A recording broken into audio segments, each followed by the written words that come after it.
ఎంఎస్ఎంఈలకు ఇంతకుముందే చెప్పాను. ఉద్యమ్ పోర్టల్ ద్వారా. ఉద్యమ్ పోర్టల్ రిజిస్ట్రేషన్ చేసుకోవాలి. ఉద్యమ్ పోర్టల్ ఎప్పుడొచ్చిందండి? 2020లో.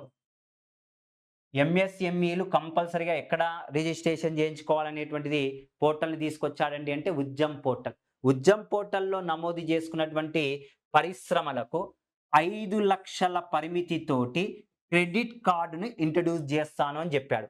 తర్వాత మొదటి సంవత్సరం తర్వాత దీన్ని మొదటి ఏడాది ఎంతమంది కార్డ్స్ ఇవ్వాలండి అంటే 10,00,000 మెంబర్స్.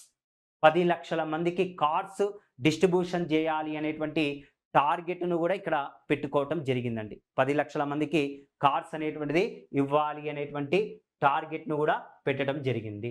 నెక్స్ట్ ఈసారి మహిళలకు సంబంధించి ఇంతకుముందే చెప్పుకున్నాను నారి అని. వాస్తవానికి ఈసారి బడ్జెట్‌లోనండి మహిళలకు సంబంధించినటువంటి అంశాలకు మహిళల గురించి వుమెన్స్ ఎంపవర్ గురించండి 26,000 కోట్లకు పైగా 26,000 క్రోర్స్‌కు పైగా కేటాయించాడు. లాస్ట్ ఇయర్ బడ్జెట్‌లో గనుక చూసుకున్నట్లయితే 23,000 కోట్లకు పైగా కేటాయిస్తే ఈ సంవత్సరం 26,000 కోట్లకు పైగా కేటాయించడం జరిగింది.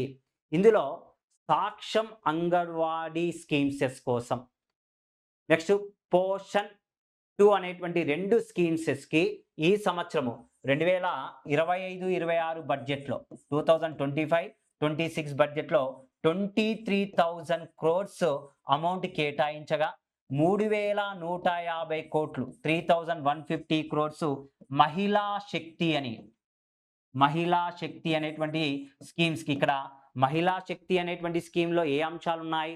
బేటీ బచావో, బేటీ పడావో, స్వధార్, ఉజ్వల యోజన ఇలాంటి స్కీమ్సెస్ కోసము టోటల్‌గా 3,150 కోట్ల రూపాయలను మహిళలకు ఇవ్వాలి అని చెప్పి తీసుకురావటం జరిగింది.